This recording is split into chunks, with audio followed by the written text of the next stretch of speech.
জোরে বলুন মুমিন।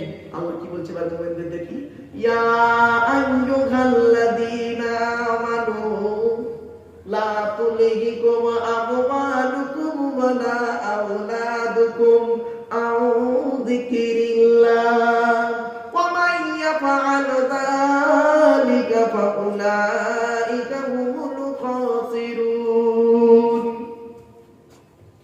এর বাংলা মানেটা কি? হে ঈমানদার বান্দাগণ, ইয়া আইয়ুহাল্লাযীনা আমানু লা তুলহিকুম আমওয়ালুকুম ওয়ালা আওলাদুকুম আন যিকরিল্লাহ।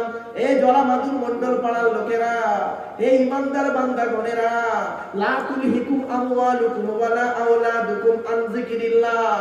তোমার স্ত্রী, ছেলে মেয়ে, টাকা পয়সা, ব্যবসা বাণিজ্য, ধন সম্পদ আজকের এই আল্লাহর জিকির থেকে, আল্লাহর ইবাদত থেকে, কোরআনের মাহফিল থেকে, জলসার মাহফিল থেকে যেন মুখটা ফিরিয়ে না রাখে।